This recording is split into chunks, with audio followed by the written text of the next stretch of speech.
Y como les adelantábamos, desde esta mañana, funcionarios de la Municipalidad de Asunción conocieron por primera vez a su terapeuta antiestrés. Él se llama Yarko y es un perro especialmente entrenado para desestresar a las personas.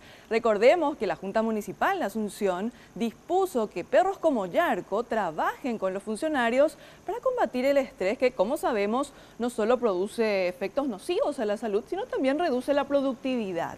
Ya estoy ansiosa de conocer a Yarko, Mauricio Durán, seguro al igual que todas las personas. Te escuchamos. Es así, compañeros, y todos sabemos que de repente lidiar con compañeros nuevos o con personas nuevas dentro de la oficina puede ser bastante estresante. Al menos que este nuevo compañero sea alguien como Tarco, por ejemplo, que es un perro que va a estar aquí en la Junta Municipal, va a estar recorriendo las oficinas de manera a lidiar un poco con el estrés que se generan en las diferentes dependencias de la Junta Municipal y de la Municipalidad en general. Estamos también aquí con el bombero voluntario que nos va a comentar un poco cómo funciona esta, ¿sería perroterapia? ¿Cuál sería el nombre? Sí, esto nace la denominación en lo que es el perro en las oficinas a nivel internacional y también ahora se está adaptando esta modalidad en la Argentina justamente, pero es diferente. Ahí todos los funcionarios llevan su perro en la oficina. Acá nosotros estamos entrenados, o sea, de hecho ya tenemos un perro entrenado que esta vez está viniendo Tarco, va a estar todos los días visitando todas las dependencias de la municipalidad. Y más adelante nosotros estamos entrenando a otro perro que va a venir a quedarse definitivamente en la municipalidad a hacer ese trabajo. Se comprobó la eficiencia de los animales, los perros específicamente, justamente en reducir el estrés en la oficina. Por supuesto, está plenamente comprobado y eso queda palpable y demostrado también con niños con capacidad diferenciada. A nivel internacional, creo que somos el único país que no está trabajando aún en los hospitales con este tipo de perros. Lastimosamente la apertura es un poco dura, inclusive nosotros ya hemos abierto esa puerta, pero se torna dura. Sí, Tarco y Yarko van a estar en las oficinas, no solamente con el personal de la municipalidad, sino con todos los usuarios que vengan acá van a poder estar con Yarko. Muchas veces uno pasa un estrés por un pago o por ciertas dificultades que tenga. Lo que hace este perro es acercarse a esa persona y distraer un poco de esa tensión que tiene. Eso ayuda bastante a todos. Este es específicamente un perro terapeuta, ¿está entrenado para esto? ¿Cómo funciona exactamente? Sí, Tarco está en proceso de entrenamiento para un tipo de búsqueda, es una búsqueda de cadáveres bajo los escombros.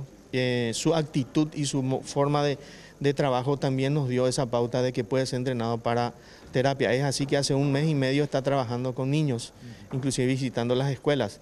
De ahí nace esta campaña que conjuntamente con la Junta Municipal y de la mano de Alicia Palacio y la Unidad Canina, denominamos Mumbaro Jaijú, que vamos a estar también en los colegios muy pronto. No sé si podemos pasearlo un poco a Tarco para que la gente también pueda acercarse, acariciar, no sé quién quiere empezar la terapia.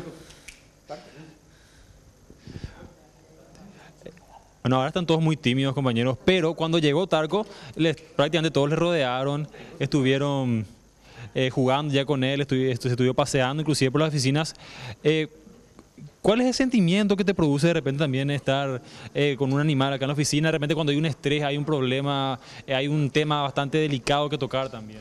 Bueno, esto independientemente de todas las aristas que tocamos como caso de protección animal o todo lo que asegure unas condiciones más dignas para los animales, también nosotros planteamos esta iniciativa que no constituye una normativa ni ningún aspecto coercitivo legal, sino que más bien es una iniciativa de concienciación por parte nuestra, con los compañeros bomberos voluntarios.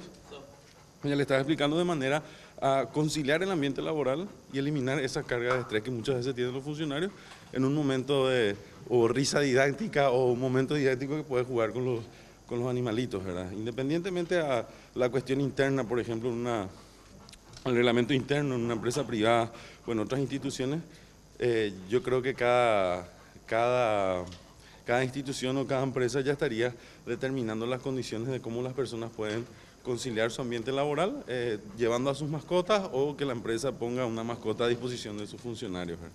Bueno, es lo que se va a implementar, compañeros, aquí en la Junta Municipal. Quizá podríamos también llevar alguno de estos animales, Tarco o Yaico en todo caso, al canal en horario de cierre de noticiero, por ejemplo, para lidiar un poco también con el estrés que se produce. Y vamos a dejar también acá a las personas para que puedan también interiorizarse con lo que es esta terapia y también puedan trabajar con este animal. Por el momento, todo, compañeros, volvemos a estudios. Realmente hermoso el animal llamado Tarco, me corrijo porque pensé que se llamaba Yarco. Y bueno, es una metodología bastante novedosa, por lo menos aquí en nuestro país, porque en el exterior ya se utiliza con muy buenos resultados según algunos informes. Veremos qué pasa en la Municipalidad de Asunción.